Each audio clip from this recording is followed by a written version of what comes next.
Ever had that moment? You step into the shower ready for that nice hot water, and bam, ice cold. It's definitely a shock. Oh, yeah. A real unwelcome surprise. Happens to everyone, right? Yeah, And it feels like this huge, overwhelming problem. But often, the fix is actually pretty manageable. it really can be. So today, we're doing a deep dive. We're going to get into understanding your Rheem water heater, and specifically, how to confidently relight that pilot light if it goes out. Mm-hmm. Our mission here is simple. Take this task that seems, maybe a bit scary or just plain frustrating and break it down step by step. We want you to feel confident tackling this, or at least understanding what's going on with your hot water system. And it's like more than just getting the hot water back on right now. It's about really getting a handle on a pretty vital piece of your home comfort system. Right. Knowing what you can handle yourself versus, when you absolutely need to pick up the phone and call a pro. That's crucial for safety and making sure the fix actually lasts. Absolutely. So first things first, and this was a kind of surprising to me from the sources, not all Rheem water heaters even have a pilot light anymore. That's a huge point. Really important distinction to make right off the bat. Yeah, a lot of the newer models use what they call alternative ignition systems. Exactly. So if you've got one of those and the hot water's out, you're not looking for a pilot light to relight. Right. What are you looking at then? It's more likely something electrical. Could be a faulty ignition module, maybe a power supply issue. Totally different ballpark. Which brings up the big question then. Huh. How do you even know? How can you tell if your Rheem does have a pilot light? Good question. And the sources give some pretty clear visual tells. Okay, look what. Well, first, you're looking for that gas control module, usually right on the front of the tank. It'll have a dial and probably a button. Okay, dial and button. Got it. And then look down towards the bottom of the tank. You should see a little window, like a small glass portal. Ah, the observation window. Precisely. That's there so you can actually see the pilot flame burning inside. And I think the source mentioned some models might even have an LED light. That's right. Some do. It'll often blink, rhythmically when the pilot's lit and everything's okay. So checking for that dial, that window, maybe the light, Mm-hmm. that's step one. Absolutely crucial first step. Knowing for sure if you have a pilot light saves you from wasting time trying to light something that isn't there or messing with the wrong parts. It sets you on the right path. Okay, so let's say you've done that check. You've found the window, you see the dial, you do have a pilot light model. What's next? Preparation, right? Safety first. Always safety first when dealing with gas. And the sources point out something about how these are lit now. Modern ones use a piezoelectric spark, like a BBQ lighter. Exactly like that. It creates a quick spark to ignite the gas for the pilot. No matches needed, which is much safer. So before you even try to light it, there's a physical step. You need to remove that front cover plate, right? Yep. That gives you clear access to the pilot assembly and that observation window. Makes it easier to see what you're doing. And this is interesting. The source suggests using this moment, when the cover's off, to actually take a look inside. Yes, definitely. It's a good opportunity. Before you even try relighting, just peek in there, see what the pilot area looks like. What are you looking for? Signs of trouble, really. Is the pilot assembly really dirty or sooty? Does anything look obviously damaged? You might even see signs that hint at, say, weak ignition or burner problems later on. Sometimes these can point to bigger issues, like problems with your gas supply itself. So a quick look can tell you a lot. It can. It might tell you right away if this is a simple relight or if maybe you should pause and call someone. Okay, makes sense. So safety checked, cover off, quick inspection done. Now for the main event, actually relighting the pilot. Let's walk through this step by step, nice and clear. Let's do it. Step one, check the main gas valve. That's the one on the pipe coming into the heater, not the dial on the heater itself. Right.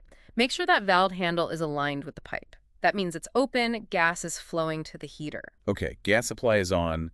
Step two, go to that control dial on the front of the water heater. Turn that dial firmly to the O-off position. Click. Off, and then wait. Yes. Wait. Crucial step. Wait for about 5 minutes. Maybe even a little longer if you smell gas. Why to wait? Safety. Pure safety. If the pilot was trying to light or if gas was leaking, this pause lets any unburnt gas clear out of the combustion chamber. You absolutely don't want gas buildup when you go to make a start. Got it. 5 minutes for safety. Non-negotiable. Non-negotiable. Okay, 5 minutes are up. What's step 3? Now for the ignition. You need to push the control dial in. You'll feel it depress slightly. Push it in? Okay. And while holding it in, you press the spark ignition button. Usually it's right next to the dial. Press it several times. Click, click, Or click. you're watching that little window. You're watching the window. You should see a small flame pop up. That's your pilot igniting. Okay, pilot's lit. Now what? Step 4. Keep holding that dial in. Don't let go yet. Right. Hold it. For how long? About 20 seconds. Maybe 30 to be safe. Why are we holding it? That's for the thermocouple. It's a small sensor right next to the pilot flame. It needs to get hot. Okay. When it gets hot enough, it generates a tiny bit of electricity, like a signal, that tells the main gas valve inside the heater, hey, there's a flame, it's safe to stay open. So if you let go too soon. If you let go too soon, the thermocouple is still cold, no signal, and the safety valve just snaps the pilot gas shut again. Flame goes out, you have to start over. Patience is key there. 20, 30 seconds. Patience is key. Okay, so you've held it patiently. What's step 5? Now you slowly release the button or the dial you were pushing in and Okay. watch that window. Hoping the flame stays on. Exactly. If the pilot light stays lit after you release the dial, you're golden. You did it. Feels like a victory moment right there. It does.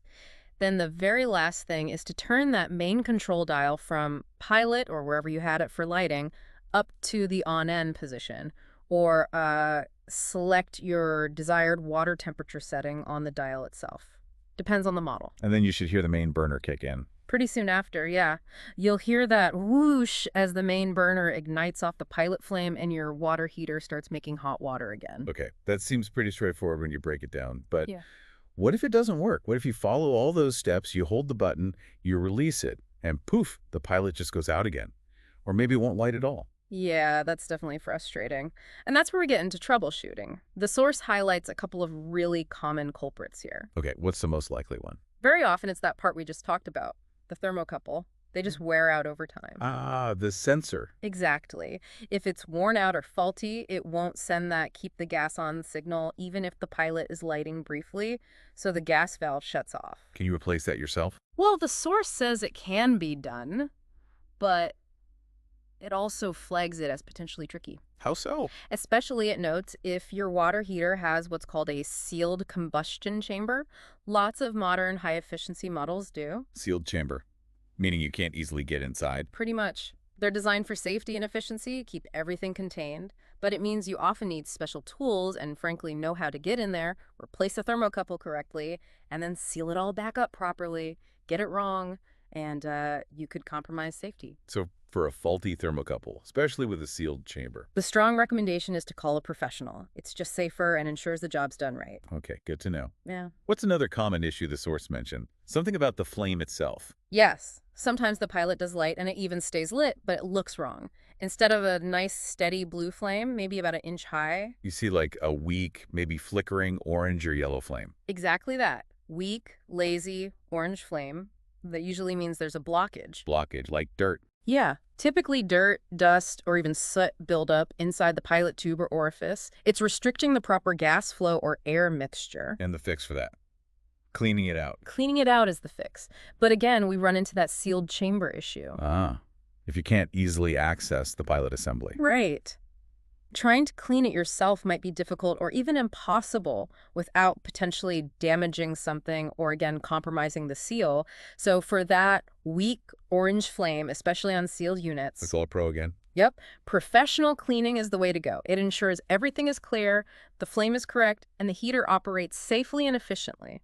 It really boils down to safety and making sure your appliance works correctly long term. That makes a lot of sense. It's about knowing your limits. Definitely. So we've really covered the journey here, from figuring out if you even have a pilot light on your Rheem to the exact steps for safely relighting it, Step by step. and then diving into what it might mean if it doesn't relight, like a bad thermocouple or a dirty pilot tube. Yeah, I think the big takeaway here is, look, knowing how to relight that pilot, that's a genuinely useful skill. It can save you a cold shower and a service call sometimes. For sure.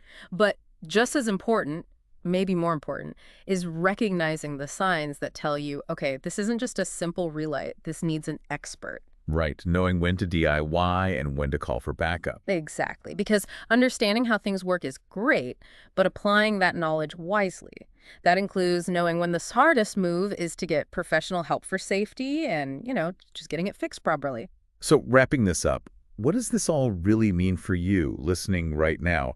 Maybe it's just a reminder that even things in your house that seem complicated, like a water heater, Yeah. often have logical steps to understand them. Hmm. And knowing the why, like why you wait 5 minutes or what that thermocouple actually does, it doesn't just help you fix things. It kind of empowers you, lets you appreciate the clever engineering that's hidden away in your home. That's a great way to put it. Makes you wonder, doesn't it? What other systems are humming away in your house right now that you could maybe understand a little better with just a bit of guidance? Something to think